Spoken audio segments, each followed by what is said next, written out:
नमस्ते विद्यार्थियों। आज हम अगले बिंदु में वृद्धि संधि के बारे में पढ़ेंगे। कौन सी संधि? वृद्धि संधि के बारे में पढ़ेंगे। क्रम से हम पढ़ते आ रहे हैं यण संधि, गुण संधि, अयादि संधि और आज है चौथे नंबर पर वृद्धि संधि। वृद्धि संधि का सूत्र है वृद्धि रेचि। वृद्धि रेचि सूत्र कहता क्या है? संहिता विषय निकटता के विषय में ए आ वर्णतः परे, यानी ए या आ वर्ण के बाद, ए या आ वर्ण के बाद यानी प्लस आगे, एच एच प्रत्याहार। एच प्रत्याहार का मतलब है ए ओ आई औ। विद्यमाने सति यानी विद्यमान रहने पर, पूर्व परयो स्थाने, पहले वाले और बाद वाले दोनों के स्थान पर पूर्व परयो। यानी कि कल अपन ने पढ़ा था कि गुण संधि में ए ओ और अल, तो यहाँ पर वहाँ पर भी पढ़ा था अपन ने, दोनों के स्थान पर हो रहा था। अब भी दोनों के स्थान पर ही वृद्धि आदेश होगा। ए आई हो तो आई हो जाएगा, ओ या औ हो तो औ हो जाएगा। वृद्धि एकादेशः भवति, वृद्धि आदेश हो जाता है। अधुना क्रमशः तेषाम, अब क्रमशः इनकी स्थिति उदाहरण में प्रस्तुत की गई है। पहली स्थिति है जो आपके सामने है, ए या आ हो प्लस उसके बाद ए हो अगले पद में, पर पद के शुरू में, तो आई आदेश हो जाएगा। जबकि मैं आपको एक ही स्थिति बता रहा हूं कि यदि पूर्व पद के अंत में ए या आ हो प्लस द्वितीय पद के शुरू में ए या आई हो, तो दोनों के स्थान पर पूर्व परयो, इन दोनों के स्थान पर आई आदेश, वृद्धि आदेश हो जाता है। अब आपको ये स्थितियां दो बार पढ़नी पड़ेंगी, लेकिन मैं आपको इस शॉर्टकट, एक तरह से ये परफॉर्मा है, यही काम करेगा जो इसमें अलग अलग बता रखा है। ये आदेश हो जाता है। पहला है जनेकता शब्द है आपके सामने, इसका संधि विच्छेद होगा जन धन एकता।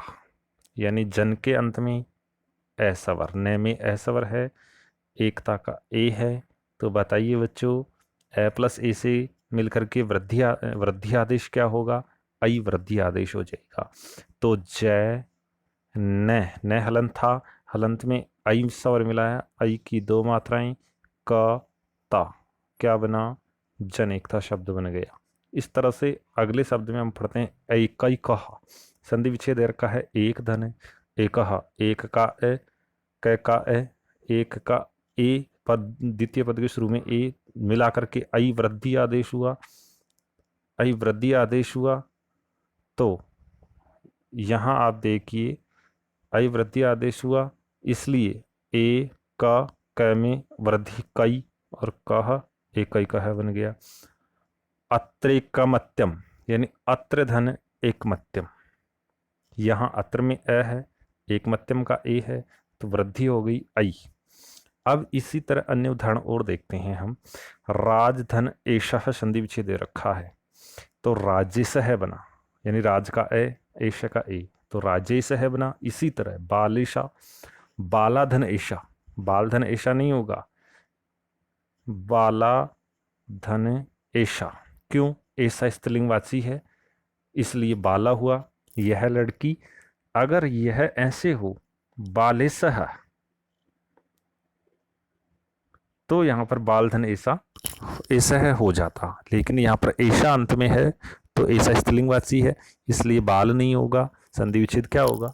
बाला होगा। तथेव है, सबको पता है तथा होता है, तथा धन एव, ए प्लस ए आई वृद्धि तथेव। गंगेशा, गंगाधन एशा, सदैव, सदाधन एव, यहाँ पर भी देखिए एशा, और गंगेशा में भी एशा, गंगा स्त्रीलिंग, बाला स्त्रीलिंग। अब दूसरी स्थिति है आपके पास, ए या आ हो और उसके बाद ओ हो, तो औ आदेश हो जाएगा। जबकि मैं आपको कह रहा हूं ए या आ हो प्लस आगे ओ या औ हो तो दोनों के स्थान पर अवृद्धि आदेश हो जाएगा। चलो बच्चों आगे देखते हैं।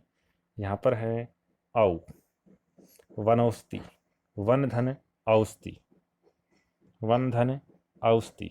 अब यहाँ पर आपको साफ दिखाई नहीं दे रहा है, आपको मैं बता देता हूँ।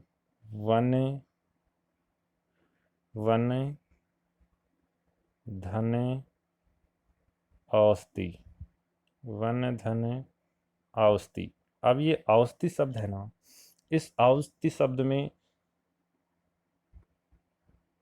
अलग अलग इतिहासकार, रचनाकार, कवि, लेखकगण ओ भी स्वीकार करते हैं और औ भी स्वीकार करते हैं, यानी औस्ति औस्ति दोनों शब्द स्वीकार हैं।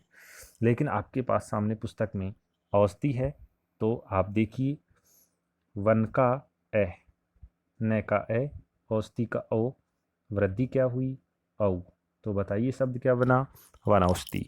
इसी तरह जलोगय है, जलधन ओगय है, जल की धारा। गंगोगय है, गंगाधन ओग है। महोजस है, महाधन ओजस है।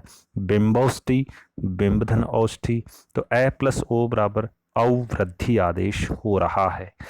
अब आगे हम देखते हैं। इसी तरह यहाँ आप देखिए, आपको दिखाई दे रहा है ए या आ के बाद आई हो, आई हो तो देवैश्वर्यम। अब बताइए वह है, वह में वृद्धि आपको दिखाई दे रही आई। यहां से हम संधि विच्छेद करेंगे तो शब्द अपने पास निकल करके आएगा देव धन ऐश्वर्यम। तो देव में वह है, वह का ऐश्वर, ऐश्वर्यम का आई, तो दोनों मिलाकर के आई वृद्धि आदेश। मैंने आपको एक ही पंक्ति में बता दिया था, यहाँ पर अलग अलग समझा रखा है, एक ही बात है बच्चों, समझ में कैसे भी आना चाहिए अपने को। तो आई वृद्धि आदेश हो गया, देवैश्वर्यम बन गया। दीर्घकार है, दीर्घधन आईकार है। नरपेश्वर्यम, नृपधन ऐश्वर्यम। महेश्वर्यम, महाधन ऐश्वर्यम। इसी तरह अब ए या आ के बाद औ हो, ए या आ के बाद औ हो, आप देखिए स्थिति यहाँ पर आपको दिखाई दे रही है। कृष्णोत्कंठ्यम, कृष्ण, कृष्ण में ए, औत्कंठ्यम का औ, दोनों की वृद्धि औ, जो कि मैंने आपको पहली एक ही पंक्ति में बता दी थी, तो कृष्णोत्कंठ्यम बन गया। तवौदार्यम, तव धन औदार्यम, औ है तो औ ही रह जाएगा, यानी अवृद्धि ही है। जनोचित्यम, जन धन औचित्यम। रामोत्सुक्यम, रामधन औत्सुक्यम। महोस्ति ही, महाधन औस्ति ही। अब देख लीजिए औस्ति ही शब्द है, यहाँ तो औस्ति में दो मात्राएं आ रही हैं, लेकिन अभी मैंने आपको बताया था और दिखाया भी था आपी की पुस्तक में, यहाँ देखिए औस्ति शब्द में एक मात्रा दे रखी है। तो ये अलग अलग स्वीकार है, यानी औस्ति में ओ भी सही है और औ है, तो औस्ति में औ भी सही है, यानी औस्ति भी हो सकता है, औस्ति भी हो सकता है। देख लीजिए बच्चों, आपको दिखाई दे रहा है यहाँ पर। और अब देखिए अभी अपन ने पढ़ा है महोस्ति ही, महोस्ति में आपको दिखाई दे रहा है यहाँ पर औस्ति में दो मात्राएं आ रही हैं। महोस्ति शब्द बना ममोदासीन्यम, मम धन औदासीन्यम। ये स्थितियां आपकी आ गई आई वृद्धि की और अवृद्धि की। लेकिन एक स्थिति और आपके पुस्तक में शामिल है। वैसे सप्त विषयक वृद्धि होती है, लेकिन पाठ्य पुस्तक में जितनी दे रखी है उतनी हमें पढ़नी है। आर वृद्धि और पढ़नी है। कौन सी वृद्धि पढ़नी है बच्चों, ध्यान से सुने। आर वृद्धि, अर वृद्धि नहीं है, आर वृद्धि है। अर अपन ने पढ़ा था गुण संधि में, वो गुण आदेश था। कौन सा आदेश था, गुण आदेश था। आर क्या है, वृद्धि है, वृद्धि आदेश है। तो अंतर कर लेना, वो गुण में अर आदेश था, ये आर है, तो अर है गुणादेश, आर है वृद्धि, यानी ए की वृद्धि आ है। उदाहरण देखिए, प्रार्छति, प्रय धन रिच्छति, प्रय में ए है, रिच्छति का री है। अब अर आदेश न हो करके क्या आदेश हो रहा है, वृद्धि आदेश आर। अगर अर होता तो गुणादेश, यहाँ पर आर हो रहा है। ऐसी स्थिति में हमें लाना पड़ा, या व्याकरण में ये स्थिति बन करके आई तो यह वृद्धि संज्ञा की स्थिति हुई और यहाँ पर व्याकरणाचार्यों ने इसे आर आदेश किया, यानी आर वृद्धि आदेश कहा, संज्ञा कही। इसी तरह कंबलार्णम, कंबल धन ऋणम, कंबल का ऋण, दसार्ण है 10 ऋण, सुखार्थ है सुख धन ऋतः, वसनार्णम वसन धन ऋणम। वसन में देखिए वसन यानी कपड़ा ए प्लस ऋणम का री, ऋणम का री। अब बताइए आर हुआ, आर हुआ तो आपके सामने है वै से न हलंत था, हलंत में आ मिलाया तो वसना हो गया। ऋणम का रे बन गया तो रे हलंत हो गया, हलंत हो गया, आगे अणय और मैं बच गया। ऐसी स्थिति में व्याकरण कहती है कि शुद्ध करके लिखो, शुद्ध करके लिखेंगे तो ये रे ऊपर चला जाएगा तो शब्द बन जाएगा वै से ना, रे ऊपर चला गया, अणय और मैं, वशनार्णम। इस तरह है वृद्धि हो गई, आवृद्धि, अवृद्धि और अवृद्धि, यानी वृद्धि संज्ञक 3 वर्ण हैं, आ, आई और औ। तो ये आ आपको यहाँ पर आ रहे तो है ही है, लेकिन ये आ है ये भी वृद्धि संज्ञक वर्ण है। तो आ, आई, औ ये वृद्धि संज्ञक वर्ण होने के कारण हमने वृद्धि संधि में ये स्थितियां पढ़ी हैं बच्चों। और नेक्स्ट वीडियो में हम अगली संधि के साथ मिलेंगे, तब तक के लिए आपको धन्यवाद।